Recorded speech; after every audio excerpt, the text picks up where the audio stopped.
ভারতীয় জনতা পার্টির প্রতিষ্ঠা দিবসকে উপলক্ষে 7 দিনব্যাপী জলছত্র চৌপাল বৈঠক গাঁও চলো অভিযান সহ নানা কর্মসূচি পালন করে রাজ্য বিজেপি দল। প্রতিটি বিধানসভা কেন্দ্রের পাশাপাশি রামনগর কেন্দ্রেও বিভিন্ন কর্মসূচি পালন করা হয়। গতকাল রাতে রামনগর বিধানসভা কেন্দ্রে বয়োজ্যেষ্ঠদের সম্মাননা প্রদান করেন মেয়র দীপক মজুমদার।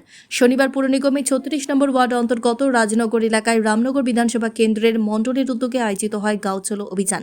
আজকের এই গাঁও চলো অভিযানকে সামনে রেখে সংক্ষিপ্ত আলোচনা সভা অনুষ্ঠিত হয়। সেই সভায় বক্তব্য রাখেন রামনগর বিধানসভা কেন্দ্রের বিধায়ক তথা মেয়র দীপক মজুমদার। তাছাড়া উপস্থিত ছিলেন রামনগর মণ্ডল সভাপতি অমিতাভ ভট্টাচার্য, কর্পোরেটর নিতু গুহ দে সহ অন্যান্যরা। পরবর্তীতে মেয়র তথা বিধায়ক দীপক মজুমদার সহ অন্যান্যরা বাড়ি বাড়ি গিয়ে সুবিধাভোগীদের সঙ্গে মত বিনিময় করেন। তাছাড়া রাজনগর মসজিদের পাশে একটি রাস্তা যা দীর্ঘ 40 বছর ধরে ভঙ্গুর অবস্থায় পড়েছিল, এই 430 মিটার লম্বা রাস্তাটি স্থানীয়দের সুবিধার্থে 40 লক্ষ টাকা ব্যয়ে নির্মাণ করে বিজেপি সরকার। আজ সেই রাস্তার আনুষ্ঠানিক উদ্বোধন করেন মেয়র তথা বিধায়ক দীপক মজুমদার।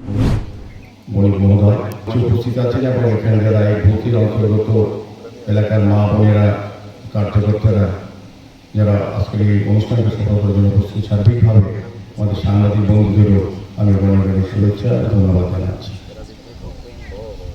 আলোচনায় গরমের মধ্যে বেশি রাখার সুযোগ নেই, তারপর আমি প্রথমে দলের তরফ থেকে ধন্যবাদ জানাই যে তীব্রতার মধ্যে আপনারা আমাদের এই কার্যক্রমে উপস্থিত হওয়ার জন্য।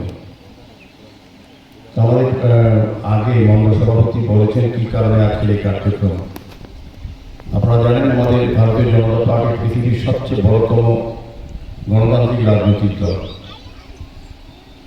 এই দলের মধ্যে আমাদের দলের দ্বারাই সরকার পরিচালিত হচ্ছে প্রধানমন্ত্রী নরেন্দ্র মোদীর নেতৃত্বে প্রায় 11 বছর ধরে 2014 থেকে এখন অবধি আমরা সরকার পরিচালনা, কেন্দ্রীয় সরকার এবং আমাদের ডক্টর মানিক সাহের নেতৃত্বে আমাদের রাজ্য সরকার চলছে।